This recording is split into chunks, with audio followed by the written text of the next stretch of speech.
जय हिंद दोस्तों, सैनिक समाचारों में आपका हार्दिक स्वागत है। बड़ी दुखद खबर, विचलित करने वाली खबर, यानी एक सैनिकों की गाड़ी 200 फीट खाई में गिरी, 3 जवान उसी जगह दम तोड़ दिया, 5 की हालत गंभीर, 21 जवान टोटल सवार थे। दृश्य देख करके रोना आता। और वहीं पर आपकी मैं बात करूंगा, यानी उत्तराखंड में जहां पर फ्लड आया था, वहां पर एक जेसीओ 7 जवान अभी तक 2 दिन हो गए मिले नहीं है। यानी समझ सकते हो कि वो भगवान को प्यारे हो गए हैं, लेकिन उनका डेड बॉडी भी दोस्तों नहीं मिली। और जिस तरीके से सेना के एक लेफ्टिनेंट जनरल अधिकारी इस बात की पुष्टि कर रहे हैं, और मैं आपके सामने बात रखूंगा कि लेफ्टिनेंट कर्नल साहब से आखिर श्रीनगर हवाई अड्डे में क्या हुआ, बहुत अच्छे से वो समझा रहे थे। आप 3 मिनट का वीडियो देखने से आपको सारी बात पता चल जाएगा और हमें भी एक ज्ञान मिल जाएगा कि इन लुटेरों से कैसे बच के रहना है। हाँ जी दोस्तों, इन लुटेरों से कैसे बच के रहना है, किस तरीके की लूट मचा रखी है, क्योंकि इनकी बातों से आपको पता चल जाएगा। लेकिन सबसे पहले मैं बात करूंगा जम्मू कश्मीर के उधमपुर जिले के बसंतगढ़ इलाके में। यानी आज सवेरे 10:30 बजे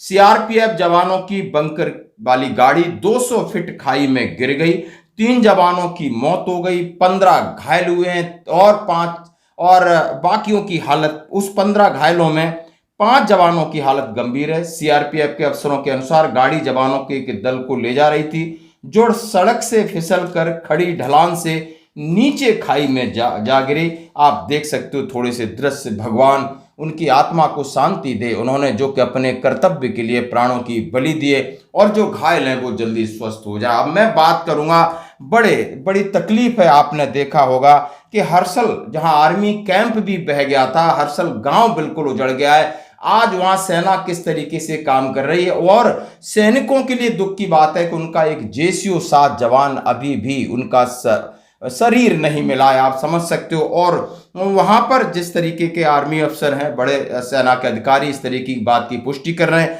अब मैं बात करूंगा कि उधर किस तरीके का बचाव राहत कार्य। हाँ जी दोस्तों, आपने देखा होगा जहाज लगे हुए हैं, लोग किस तरीके से लगे, जवान कंधों पर ले जा रहे हैं, और वहां पर जो जवान घायल हुए थे उनको किस तरह हॉस्पिटलाइज किया जा रहा है। यानी सारी व्यवस्था को संभालने के लिए सेना जी जान से लगी है, यानी अपने लोगों के लिए लगी है, अपने भाइयों के लिए लगी है, अपने देश के लोगों को लिए लगी है। और वहीं पर उसी बीच एक कैप्टन आप देख सकते हो, हमारे एक साथी सुखपाल सिंह, यानी होटल विजय शैली, यानी उन्होंने कहा है यदि किसी फौजी का भाई रिश्तेदार यहाँ फंस गया है गंगोत्री के आसपास, तो उन्होंने एक वीडियो जारी किया है कि हम उसका रहना खाना सब फ्री है हमारी तरफ से। और ये साहब ने एक वीडियो जारी किया है, आप देख सकते हो।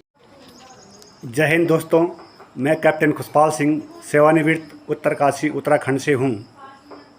धराली आपदा में यदि किसी का कोई रिश्तेदार जानने वाला फंसा हुआ है और उनकी खोजबीन के लिए कोई उत्तरकाशी आया हुआ है, तो गंगोत्री रोड पे मातली में हेलीपैड से बाहर मेरा होटल है, विजय शैली नाम से। आप उसमें निःशुल्क रह सकते हैं।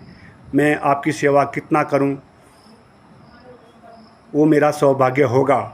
मेरा मोबाइल नंबर 8006117575 है। जय हिंद दोस्तों। अपने होटल के बारे में मैंने सैल्यूट करता हूं, ताकि उन्होंने हमसे बात की कि साहब इस चीज को पब्लिश करो, यदि हमारी तरफ से किसी की मदद हो जाए तो हमें मतलब ईश्वर ने एक मौका दिया है। तो ये होता है एक सोल्जरिटी। जाकर के रिटायर होने के बाद होटल खोला, देखा कि बड़ी त्रासदी है, और त्रासदी में हमसे संपर्क किया कि हमारे होटल के दरवाजे खुले हैं, यहाँ पर रहें, जितने दिन खाना खाएं, बिल्कुल फ्री ऑफ कॉस्ट। अब आइए बात करते हैं कि जहां पर सेना इतना सब कुछ कर रही है, अपना मतलब सब कुछ दांव पर लुटा रही है, लोगों की मदद कर रही है, खाना पीना, मेडिकल, जहाज सब लगा रही, लेकिन यहां किसी ने 2 किलो वजन तोला। और यहां जी दोस्तों, अब बात आती है कि सच्चाई क्या है। लेफ्टिनेंट कर्नल साहब ने वीडियो जारी किया, आप देख सकते हो उसमें क्या कह रहे हैं। मैं इनको डिबोर्ड कर रहा हूं सर। आप झूठ बोल रहे हो। आपको मैं बोल रहा हूँ मेरे पास टिकट है, आप मुझे राइटिंग में लिख के आप दीजिए। 5 किलो एक्सीज कैरी मेरे कर रहे हो। पास कोई चेक इन मेरी बात बैगेज सुनिए नहीं है। सर, जो आप हैंड बैग है, decision spice आपको jet ले रहा हैंड है, बैग आप- आपको हैंड बैग 7 kg आपका अलाउड है। आप ये कैरी कर रहे हो decision 12 किलो। spice jet ले रहा आप है, 12 किलो आप हैंड बैग DGCA कैरी के कर रहे guideline के हैं पीछे सर। छिप रहे हो। डीएसए का गाइडलाइंस भी DGCA यही के है। गाइडलाइन के पीछे छिप रहे हो। सर जो डीएसए का गाइडलाइंस है वो भी यही आपको कहता है कि बताइए। 7 kg आपको अलाउड है। आप जी। 12 किलो कैरी करो, गलत करो। जो एक्सीज है उसका पेमेंट करना होगा सर आपको। और मेरा चेक इन बैगेज कहाँ गया? चेकिंग बैग आपने काउंटर पे क्यों नहीं सबमिट किया? So आप इसको check-in में ले जाओ। चेकिंग में सर काउंटर पे सबमिट होता है at the checking So counter, ये not at the boarding gate. ये डिसीजन कौन ले रहा है? आप ले रहे हो ना? बिल्कुल एलायंस लेगा। आपकी टिकट So आपने लिया है डिसीजन, लिख के दे दो कि हम नहीं बोर्ड करने दे सकते हैं। 1 घंटा पहले क्लोज होता है। आप जाओ अपना बैग चेकिंग बैग सबमिट करो, हैंड बैग का वेट चेक कराओ। आप So ये जो आप कह रहे हो, ये जो साइज का बैग है, इस साइज का बैग लेके कोई फ्लाइट में नहीं गया साइज ओके, है। लेकिन वेट होना चाहिए 7 kg। इसका टोटल वेट है 12 kg sir. 12 kg, 12.5 correct, kilo ठीक है, सर। मैं आपकी बात समझ गया। जी सर। 14 किलो 500 के आसपास मेरा बैगेज अलाउंस है, जो आप कह रहे हो कि वो यूज नहीं कर सकते हैं यहाँ पे। किलो, लेकिन आपने क्यों नहीं यहाँ पे यूज नहीं कर सकते, करेक्ट। ये आपके फेवर में गाइडलाइन है डीजीसीए की,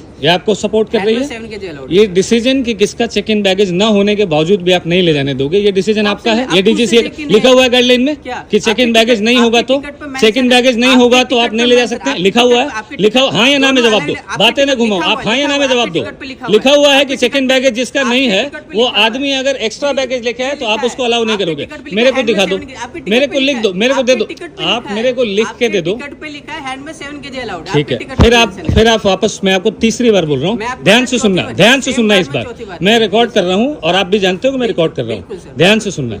मेरे पास यदि चेक इन बैगेज नहीं है और चेक इन बैगेज गाड़ी में उसी फ्लाइट में उसी एयरक्राफ्ट में नहीं रखा गया है, उसके बाद अगर इसमें 1-8 किलो एक्स्ट्रा है, जो कि आप कह रहे हो 4-5 किलो एक्स्ट्रा है, ठीक है, 5 किलो एक्स्ट्रा है, तो डीजीसीए की गाइडलाइन में कहीं लिखा हुआ है कि आप जिसका चेक इन बैगेज गया ही नहीं है उसका बोर्डिंग रोक सकते हो। यस नो में जवाब देना, लिखा हुआ है। यस नो में जवाब देना, लिखा हुआ है। तो आप मेरे को एक कागज पे लिख के दे दो कि लिखा हुआ है as per DGCA guideline spice jet ने रोका है। एज आप एक कागज पे मुझे लिख के दीजिए, मैंने टिकट कटाया है राइटिंग में, पेमेंट करके आपको कटाया। आप मुझे बिना रिटर्न ऑर्डर के बोर्ड करने से नहीं रोक सकते। लिख के दीजिए मुझे, आप लिख के दीजिए मुझे, और कुछ भी नहीं चाहिए। उन्होंने सीधा सीधा कहा है आप डीजीसीए की गाइडलाइन को आड़े आकर के कुछ कानून हमें सिखा रहे।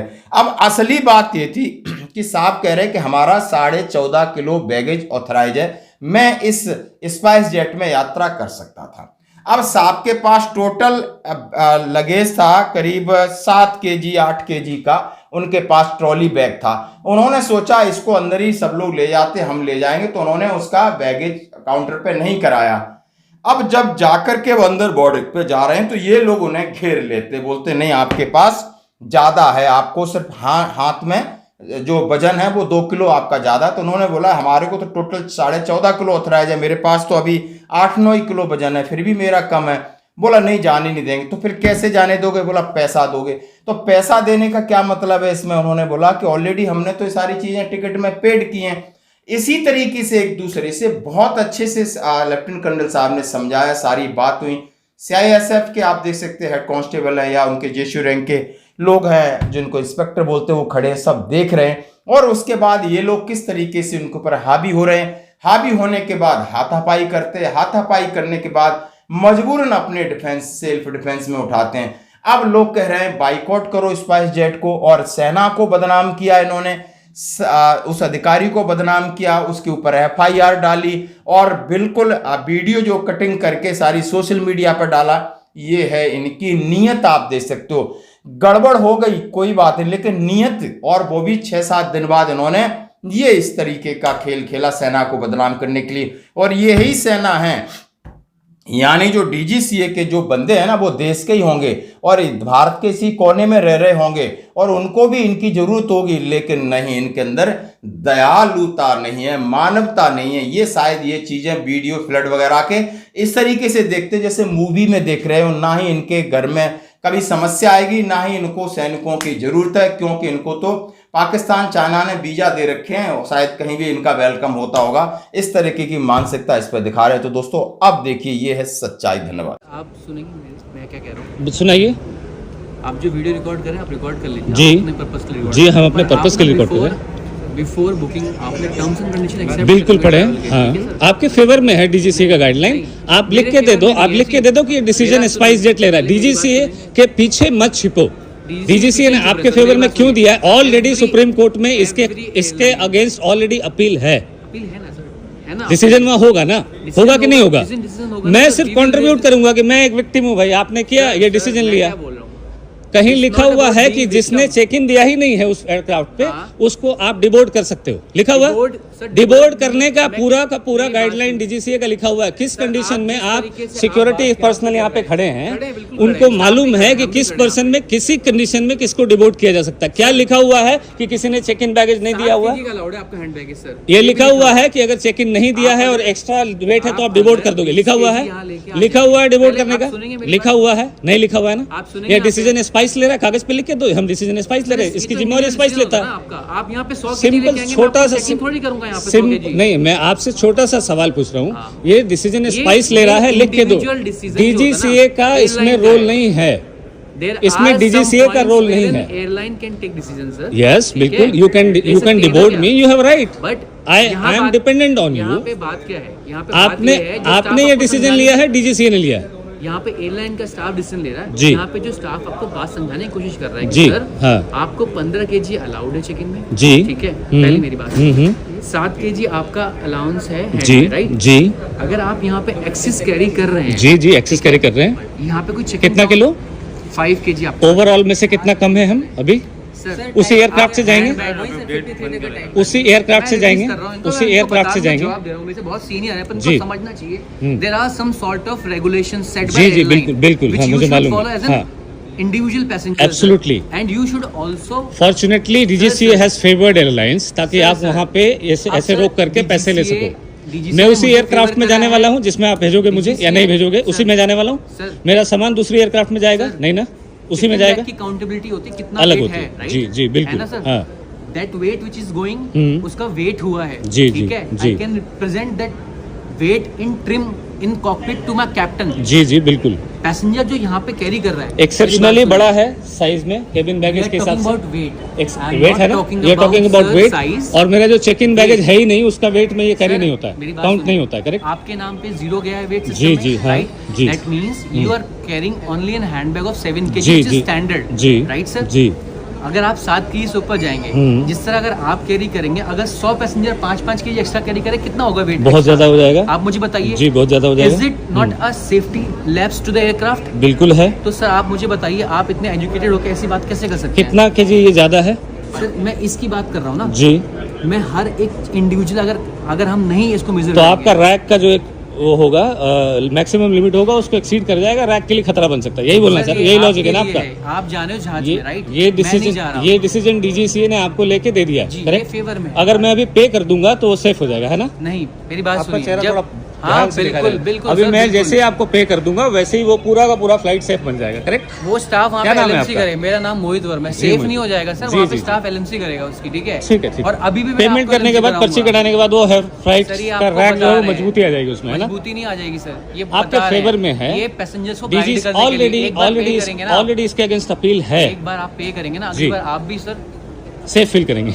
सेफ फील नहीं करेंगे, आपको भी याद रहेगा सर, अगली बार तुम ऐसा बहुत नहीं बुरा करना। फंसोगे।